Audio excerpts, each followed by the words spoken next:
Zumbis fazem parte do imaginário popular há algum tempo e são um dos cenários pós-apocalípticos mais usados em todos os tipos de mídia. Mas e se eu te disser que eles existem na vida real? Você com certeza já deve ter visto vários vídeos sobre Cordyceps. E vamos falar sobre eles, mas fique ligado, pois no final do vídeo eu vou falar sobre um vírus que acho muito mais provável de fazer zumbis humanos do que o Cordyceps. Olá, sou o Andy, biólogo, e é Halloween! Bem, eu não sou fã de terror, mas acho muito legal teorizar como jogos e histórias funcionariam no mundo real, levando em conta a ciência. Se você gosta desse tipo de vídeo, deixa o like, se inscreva, deixa um comentário para aumentar o engajamento, que ajuda muito e me ajuda a fazer mais desses vídeos. As histórias de zumbi têm como origem religiões de matizes africanas, em colônias do Caribe.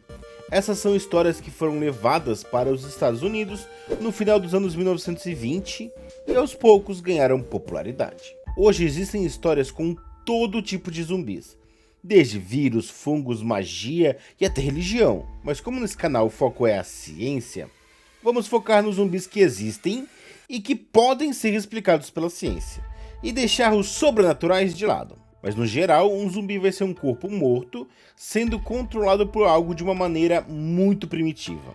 Ele se move com o objetivo de se alimentar e se espalhar, apenas. Um dos mais famosos ultimamente são os zumbis do jogo The Last of Us, transmitido pelo fungo que ficou conhecido como Cordyceps. Cordyceps é um gênero de fungos parasitas de invertebrados, artrópodes, insetos, aranhas, mas na verdade, no jogo a espécie Ophiocordyceps unilateralis é a que infecta as pessoas. Ao ser infectada, uma pessoa ataca qualquer pessoa que não seja infectada. E uma pessoa pode ser infectada ou pelos esporos no ar, ou pela mordida de infectado. O fungo afeta o cérebro e possui 4 estágios. A cada estágio, o fungo cresce e muda a maneira como o infectado percebe o mundo, no final até perdendo totalmente a visão. Se o infectado sobreviver mais de 10 anos, ele entra no último estágio, com placas fúngicas pelo corpo. Se ele morrer nesse estágio, projeções de hifas crescem e formam corpos frutíferos, espalhando esporos, como os fungos na vida real. Uma coisa muito importante ressaltar, que torna os zumbis de The Last of Us mais cientificamente corretos, mais interessantes, é que os esporos não afetam corpos mortos. O fungo é um parasita, então ele precisa de corpos funcionando para controlar e se espalhar. Para mim, histórias onde o vírus, ou o que quer que for, controla corpos já mortos, em decomposição, entram para a fantasia. Ali existe algum poder que a ciência não explica movendo esses corpos, já que sem uma circulação de nutrientes, os músculos seriam incapazes de se movimentar. Tem muito mais sobre os zumbis e o mundo de The Last of Us, mas além de não ter jogado jogos, o jogo não é o foco do vídeo de hoje, mas sim como são esses zumbis na vida real. Tanto o gênero Cordyceps quanto o Ophiocordyceps, assim como vários outros fungos de outros gêneros, parasitam e controlam invertebrados. Talvez por ambos terem o mesmo comportamento e ambos possuírem Cordyceps no nome, o fungo do The Last of Us ficou conhecido como Cordyceps, apesar de ele ser de outro gênero. Existem cerca de 400 espécies só no gênero Cordyceps, enquanto que no gênero Ophiocordyceps existem mais de 150 espécies. Então, a diversidade de fungos parasitas é muito grande. Podem haver muitas espécies que ainda não descobrimos. Os esporos infectam artrópodes variados. Cada espécie é especializada em infectar um tipo de artrópode, normalmente uma espécie de artrópode. Então não apenas insetos, mas aranhas e outros invertebrados também são alvos desses parasitas. Bem, após o infectado, as vítimas têm seu corpo controlados por uma série de sinais químicos produzidos pelos fungos. Então eles não tomam controle do cérebro do animal. É mais como se o fungo drogasse o animal. Ele então controla a vítima com esses sinais químicos para ir ao local com a condição ideal de umidade e altitude. Ali o animal se fixa. No caso das formigas, elas mordem o galho que estão. E o fungo cresce corpos frutíferos, de onde são liberados esporos. Com sorte ou azar, os esporos irão cair em outras vítimas, continuando o ciclo dos fungos. Mas vocês percebem que as vítimas permanecem vivas até o momento final? Na vida real, é muito difícil para um parasita controlar um corpo que não se move mais, que está morto. Um zumbi de The Last of Us, com certeza, não é mais uma pessoa. Seu cérebro se foi e o fungo tomou conta. Mas não deixa de ser um ser vivo, que precisa se alimentar, inclusive. Ok, mas o quanto precisamos nos preocupar com algum Cordyceps infectando humanos? Praticamente nada. Para um parasita, ou um vírus ou qualquer doença pular de uma espécie para outra, ele precisa que outra espécie seja pelo menos um pouco similar. O DNA e o funcionamento do corpo de diferentes espécies faz com que o parasita ou a doença não consiga atacar o corpo da maneira que deveria. Ele pode até fazer mal para o hospedeiro errado, mas dificilmente completa um ciclo de vida.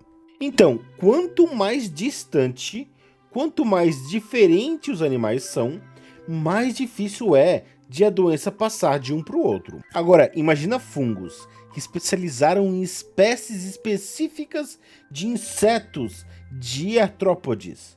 A mudança que eles teriam que passar para conseguir infectar e controlar animais muito mais complexos como humanos é enorme. Eles não conseguiriam simplesmente pular direto para os humanos. Nós primeiro veríamos esses fungos indo para outros animais, muito antes de chegar perto de nos infectarem. Muito bem, então os fungos não são nossa preocupação. Mas será que existe algo que possa transformar humanos em zumbis? Sim, a raiva. A raiva é um vírus que ataca o sistema nervoso. Ela deixa a pessoa mais agressiva e causa contrações involuntárias nos músculos, principalmente na garganta. É daí que vem o nome hidrofobia, pois os cachorros não conseguiam tomar água, e as pessoas interpretaram isso como medo da água, por isso hidrofobia. Se você não consegue engolir, a saliva vai se acumular na boca. E agora, olha só que incrível e assustador como o vírus funciona. Ele impediu a vítima de engolir a saliva, certo? Acumulando ela na boca.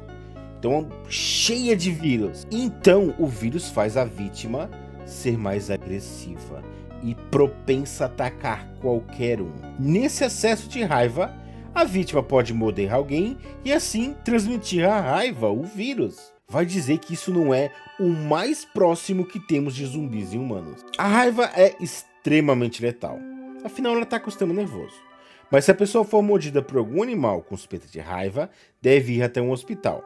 A raiva não tem cura, mas com a soroterapia, o seu corpo pode ganhar tempo suficiente para combater a raiva. Agora, se deixar o vírus sozinho, ele é fatal.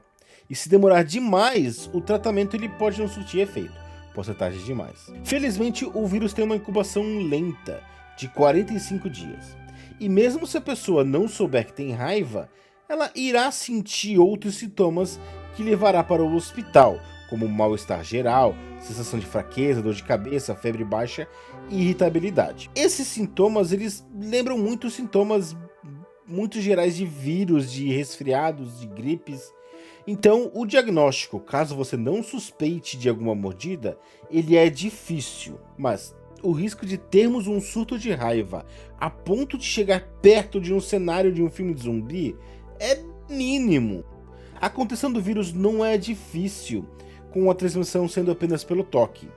Ela não se espalha com tanta facilidade. Também existe a vacina antirrábica, que é recomendada para pessoas que lidam com animais diariamente e possuem maior risco de contrair a doença. Então, por mais que a raiva seja o mais próximo que temos de um zumbi, de um vírus de zumbi, está muito longe de chegar perto de qualquer cenário de zumbi. Ok, mas o que precisaríamos para um vírus como o da raiva faça um apocalipse zumbi? Primeiro, a transmissão. Se for apenas pelo toque ou mordida, assim que percebemos o perigo do vírus, ele será contido. Então o tempo de incubação precisa ser muito mais rápido, para não dar tempo de nós percebermos e combatermos o vírus. Assim como em muitos filmes como Da Noite pro Dia já tá o mundo tomado pelo zumbi. Só que eu acho que a gente ainda conseguiria conter.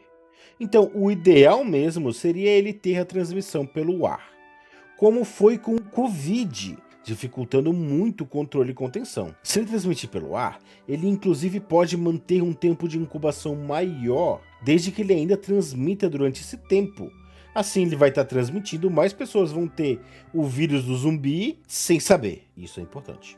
Nesse caso, um vírus que se espalha fácil e faz as vítimas perderem controle do corpo e atacarem outras pessoas, daí sim teríamos algum cenário parecido com filmes de zumbi. Mas ainda assim, depois de entender como o vírus funciona, eu acredito que seríamos capazes de conter ele. Ou talvez não. Tudo depende da eficiência do vírus de contaminar e se espalhar e da nossa agilidade de entender como o vírus funciona e de combater esse vírus. Só que até aí nem precisa ser um vírus que ataca o sistema nervoso.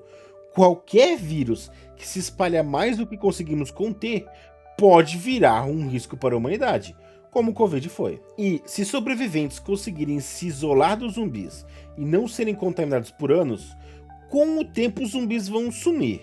Afinal, sem alimento, os hospedeiros não conseguem continuar andando. Inclusive, isso é algo que sempre me incomodou em algumas histórias de zumbi que usam a ciência. Como depois de muitos anos, às vezes décadas, ainda existem hordas gigantescas de zumbis. Da onde que eles tiram a energia para continuar andando? Para continuar caçando o cérebro? Só magia explicaria isso para mim.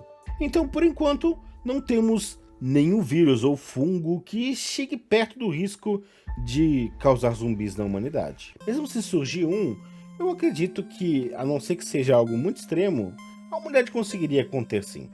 Existem vários outros parasitas que controlam o corpo de suas vítimas, de outros animais. Mas como hoje a temática é zumbi, acabei deixando eles de lado e focando nos que infectam ou poderiam infectar humanos. Mas se quiserem, eu posso fazer alguns vídeos curtos sobre esses animais também. Deixe nos comentários. É isso por hoje.